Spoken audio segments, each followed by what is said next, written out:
My dad, 54, and my best friend, 20 female, let's call her Sophie, have been acting suspiciously for quite a long time. I've always sensed a little tension between them that sparks up whenever she comes over, with my dad finding ridiculous excuses to leave the room or house and her getting all awkward. I always attributed it to them being introverted. I know this isn't enough reason to suspect that something's going on, but things have been playing out weirdly since then. Sophie and I became friends 6 years ago and have been close ever since. She's almost as close as family and helped me get through 2019 when my parents divorced. My younger brother, 19, and I have lived with Dad since the divorce. Sophie and I used to hang out at least 5 to 6 times a week, but lately it's come down to us hanging out only twice a week, uni being the reason behind it, and I respect that, hence I didn't pry any further. Returning to the topic, the last time we hung out it was her place and we were getting down to our PJs after an engagement party we'd attended.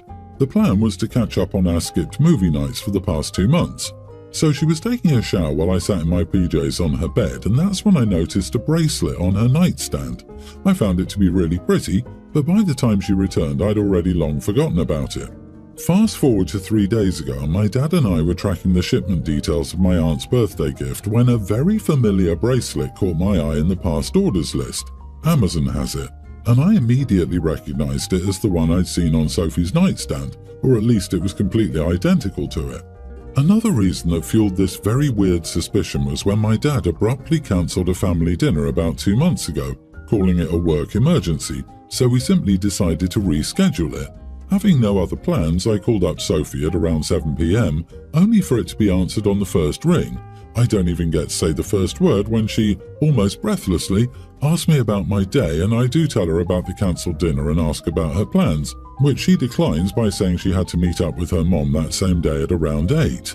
And then something weirder happens. I hear Elton John's Tiny Dancer, my dad's ringtone, play in the background, followed by an abrupt silence. All this happens while I sit beside my brother who has just dialed Dad. I ask her about that sound and she said it was probably just the Google Home malfunctioning. I wish this were the only reason why I was suspicious of them. I invited Sophie to a family dinner with us about 2 weeks ago. My younger brother was bringing his longtime girlfriend, so my dad said it would be a good idea to see if Sophie wanted to join us too, which was odd, but I thought he just didn't want me to feel left out. I did end up inviting her and she said she'd join us. My dad is always in charge of picking the restaurants, and this time he decided to pick out a new place a few miles from our neighborhood, and it coincidentally turned out to be the place Sophie was bugging me to go with her. I thought it was a lucky coincidence, but I still couldn't help but find it odd. Things got weird when my dad went on to order the food. I picked out a dish and so did my brother and his girlfriend.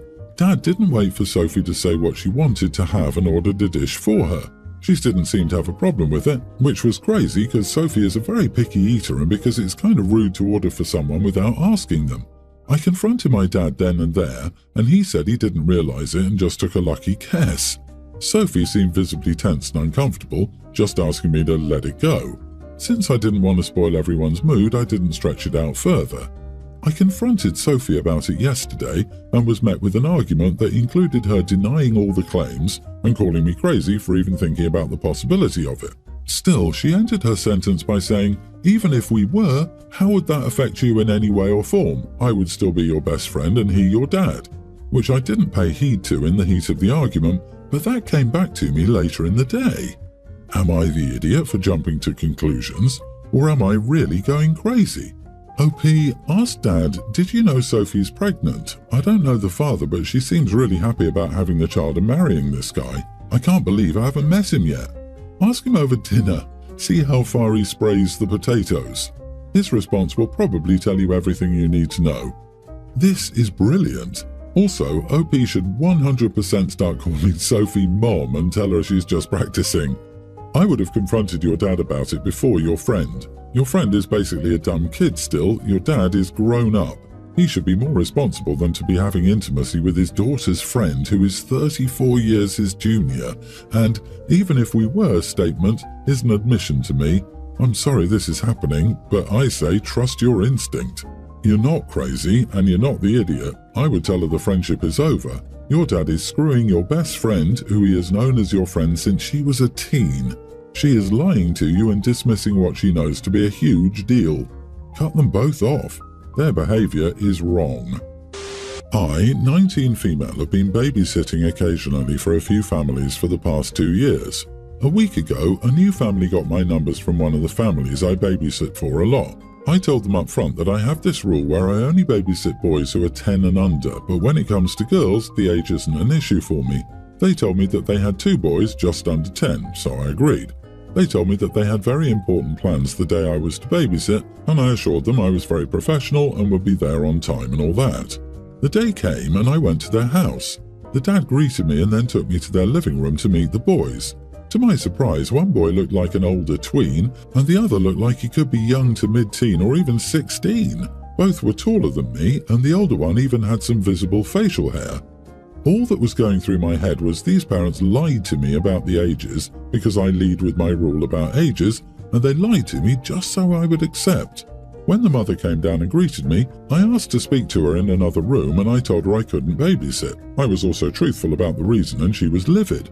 We got into a back and forth where I basically said that I felt they lied about the ages, and she even said, "Oh, so you want me to show you their birth certificates to believe me?" At this point, I was kind of mad because she was immediately livid and I also felt like I was fooled. Anyway, I said, "Yeah, some proof would help." She stomped off to the living room and I could hear her tell her husband, "Get this witch out of my house, I will stay with the boys." I walked out the kitchen towards the front door and announced, "I'm leaving," before I stepped out. Later that night, the mom of the family member who recommended me called and was also pretty angry. I explained that these boys looked so much older than they were said to be and there was no way they weren't lying. She said maybe one is actually a year older but the other one is truly a pre-tween and that they just looked like they were so much older. To be fair, the mother was tall and the dad was huge. It's actually the reason I asked to confront the mother and not the father. The boys weren't just as tall but also looked older face-wise. I was also babysitting 2 strange boys who were both taller and clearly so much stronger than me. Doesn't feel safe, which is why I have the age rule in the first place. There was no way that their mother didn't realize her boys looked so much older than boys their age. I feel like it was something she should have mentioned after telling her my rule about ages. I felt like I was justified, but I also felt bad that I ruined their plans. Everyone involved is angry with me, and I wonder if I was overreacting and should have just babysat since I agreed. Right now, I don't know what to think. Was I the idiot here? Not the idiot. It sucks for the mum that her young kids are so big, but she's going to have to spring for a large, adult male babysitter. This is not easy to come by. She might not be able to go out until the boys are old enough to stay home alone, or she could trade nights with other boy mums. But this is not your problem. It was ridiculous of her to expect a teenage girl to be able to deal with boys who are bigger than her. Also, she was totally out of line cursing you out like that. If that's the level of emotional regulation you get from the parent, I shudder to think what you get from the kids. I stayed home alone at 11. I even looked after my grandma at that age. At 12, I babysat myself. I feel like I'm in a different timeline. If he's old enough to have facial hair, he seems old enough to stay home for a day without his parents. We were always told to go to the house next door if an emergency needed an adult, or call 911 depending on the issue. Yeah, why would parents hire a babysitter for teenagers? They don't need to do that. I once babysat a toddler and found out that their sibling, also a teen, maybe 13 or 14, was home the whole time, and their parents just had them hide in the bedroom and play computer games, so that they wouldn't have to pay me for 2 kids because the teenager didn't need a babysitter. They just weren't responsible enough to care for the toddler. OP, I am so impressed that you stood up for yourself like that. Your gut is usually right, and you're wise enough to trust it. I'm in a bit of a moral and emotional quandary and could really use some outside perspectives. Here's the situation. I, 25 male, have a stable life and a decent income. I've been dating a woman, 28, for almost a year now. We've had talks about marriage, living together, and eventually having kids. Recently, she got pregnant. I was upfront about being ready and willing to embrace fatherhood, and I reassured her that I'd support whatever decision she made, emphasizing her happiness and autonomy. Despite my desire for the baby, I didn't want to pressure her and believed in supporting her choice. I created a financial plan and put everything together, showcasing that we'd be living very comfortably.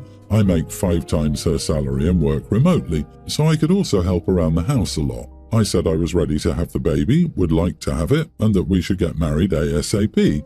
We talked in detail about this scenario. However, her first reaction to the test results is that she has a high desire to have a termination. After a few days, she decided that she wasn't ready to give up her current lifestyle for motherhood yet. We agreed. While I've maintained a supportive front internally, I'm devastated. I haven't shared the extent of my grief with her, as I don't want to influence her post-decision or add to the emotional burden. I'm conflicted. Despite my initial support, I'm considering breaking up post-procedure. The realization that our values might significantly diverge, especially on something as fundamental as starting a family, has me questioning our compatibility. While she's lived a vibrant life full of experiences, I feel that we're at a point where settling down shouldn't be off the table. Her decision, while I respect it, makes me feel we're not as aligned as I thought. I plan to ensure she's okay physically and emotionally in the immediate aftermath, but I think it might be best to part ways after. Not because of the decision itself, but because it highlighted a profound difference in where we see our lives going. It's not about resentment, it's about recognizing we may not be the soulmates I thought we were. But to be honest, I think I could never get rid of the thought that she got rid of our baby.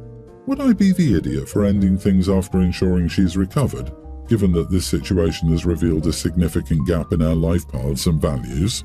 There have also been other moments. For example, we had planned to move in together after 1 year. When the time came, she also said she wanted to wait more. We had planned to make a small, fun couple tattoo, but when the time came, she said she wanted to do it later.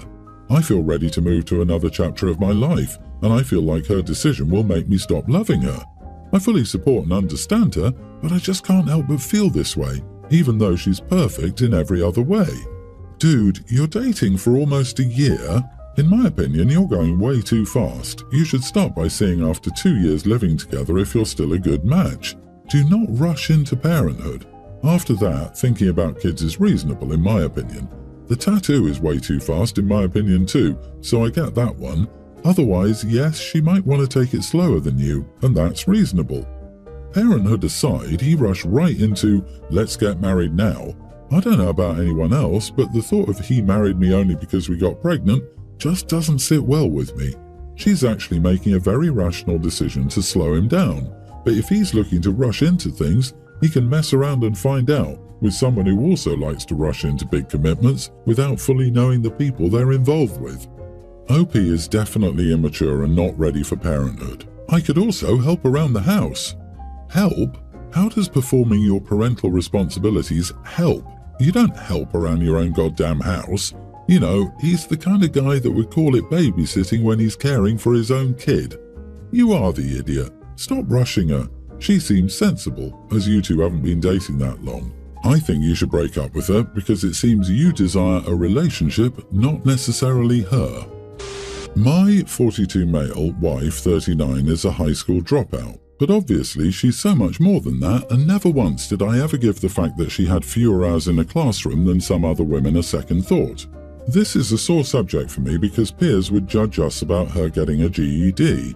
My wife was already a busy stay-at-home mom, and my family business made enough for the both of us. My wife didn't need a GED to be what she already was, funny and engaging. Despite her struggles with classroom learning, she was always open to listening and absorbing information that I was excited about. In the end, I concluded they just used it as something to feel superior to my wife. My son Ben, teen, has unfortunately sunk neck deep into the concept of influencing. He is obsessed to the point where he's blown his allowance money on courses and influencer events that advertise lessons on how to build a following. It's gotten bad enough that I've considered changing the rules of his allowance to impose restrictions, because these courses offer nothing of value except some false hope with all the buzzwords desired by their teen target audience. My daughter, teen, our oldest child, told us Ben had looked up laws about the age at which he could drop out. I asked Ben and he replied that he knew enough about 10th grade classes to be showing his mom how he was doing his homework and writing his essays and explaining concepts to her. And that if mom dropped out and I accepted her dropping out, plus bounced ideas off her, then I would be a hypocrite if I refused to let him drop out. This made everything very frustrating because I didn't want my wife and I to deal with a son who was being pig-headed with unrealistic dreams, but I wouldn't have Ben's situation be one where swipes are taken at my capable wife. That all exploded when my daughter decided to interject when I was trying to get through to Ben. Ben said, "Mom dropped out and did just fine." And my daughter said her mom is not a dropout success story because dropout successes gain the skills to create good situations for themselves without school. But her mom's situation is determined mostly by other people's decisions and emotions. That was so out of line that I had to send her to her room and ask that she give her iPad and phone to me. She could use a computer in my office to do assignments because she was clearly hearing this argument from somewhere. My wife, luckily, hasn't been involved in these conversations, so she didn't hear this, and hopefully never will. Am I the idiot? You are the idiot. Your daughter wasn't lying and wasn't trying to be rude or disrespectful. She's correct. Your wife's comfortable position in life is due to your love for her and your strong partnership. If you die or lose interest in her, her circumstances could rapidly deteriorate. Your daughter knows this and was giving an accurate assessment and was trying to support you in talking to your son. You should apologize to your daughter. If you think your wife is not at a disadvantage, you're more delusional than your son. His wife could be brilliant, but I hope he has a large life insurance policy. She won't have good job opportunities if she tries to enter the workforce. Dude, your wife is doing okay because she doesn't need an education to be a stay-at-home mom. That's what your son needs to know. Mom is doing great, but she has no salary. If his goal is $0, he's on track. I hope you apologize to your daughter.